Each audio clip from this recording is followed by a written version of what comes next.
Assalamualaikum warahmatullahi wabarakatuh.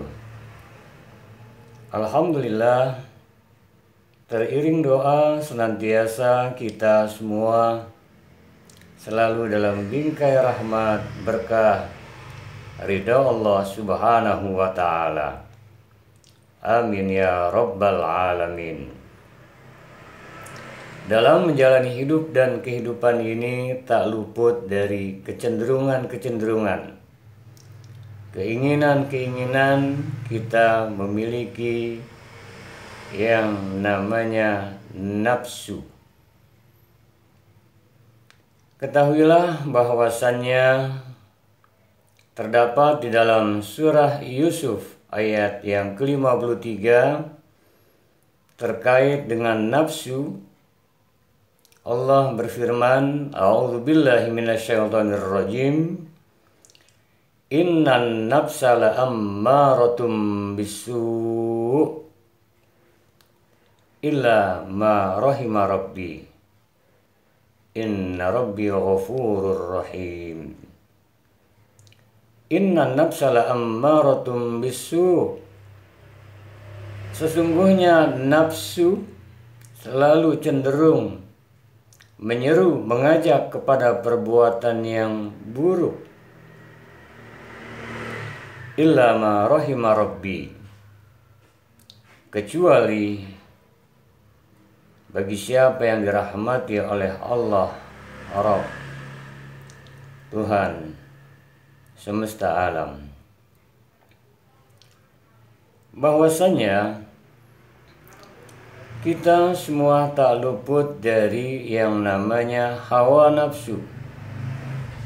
Adanya sebuah pengaruh keinginan-keinginan, nafsu ammarah, nafsu yang berupa syahwat, selalu senantiasa ada pada diri kita. Tidak bisa dinolkan dan memang merupakan sebuah hal yang sudah diberikan oleh Allah Subhanahu wa ta'ala, tinggal bagaimana kemampuan kita untuk bisa mengendalikannya. Jujur, tidak mampu kita kendalikan nafsu. Tidak bisa kita untuk menjadikan nafsu tunduk patuh pada kita. Kalau merujuk daripada surah Yusuf ayat yang ke-53 tadi, innan nafsa la'ammaratum bisu'. Sesungguhnya nafsu cenderung melakukan sesuatu hal yang buruk. Bagaimana kita mengendalikannya? Percayalah, illa ma rahima rabbi, kecuali yang dirahmati oleh Allah Subhanahu wa ta'ala. Artinya, yang bisa menjadikan kita mengendalikan nafsu kita adalah rahmat Allah.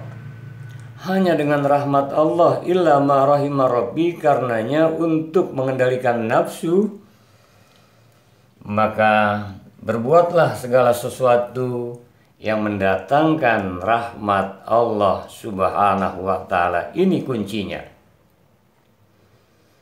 Dengan zikrullah mendatangkan rahmat Allah, membaca Al-Quran, mendengarkan Al-Quran, mendatangkan rahmat Allah, menafkahkan harta di jalan Allah, menolong sesama, menebar kedamaian.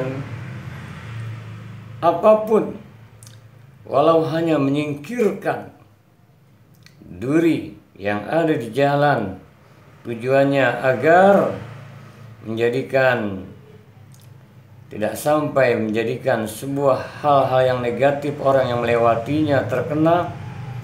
Illa ma rahima rabbi, kecuali yang mendapatkan rahmat, yang dirahmati oleh Allah Subhanahu wa ta'ala. Kunci untuk mengendalikan hawa nafsu, lakukan sesuatu yang mengundang rahmat Allah Subhanahu wa ta'ala. Percayalah, saat datang nafsu kita, apalagi sudah mulai tak terkendali, Allah akan berikan, karena kita sering melakukan sesuatu yang mengundang rahmat Allah Subhanahu wa ta'ala.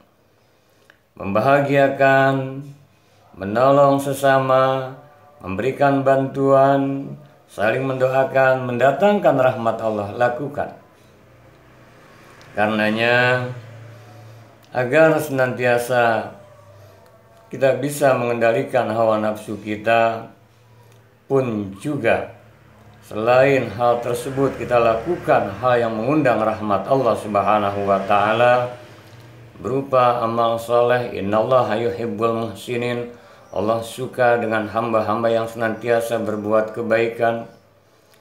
Innallaha yuhibbul mutawakkilun. Innallaha yuhibbul mutawakkilin. Allah cinta dengan hamba-hamba yang berserah diri. Lakukan kebaikan-kebaikan yang mengundang rahmat Allah Subhanahu wa taala seraya berserah diri pada Allah Subhanahu wa taala.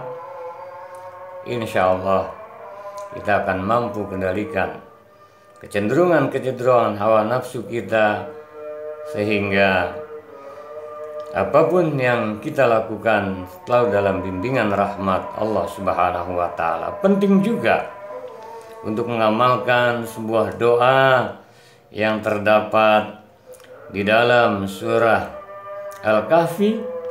Kita mohon rahmat Allah agar urusan kita dibimbing oleh Allah. Surat Al-Kahfi ayat yang ke-10. Bismillahirrahmanirrahim. Rabbana atina min ladunka rahmah wa hayyi lana min amrina rasyada.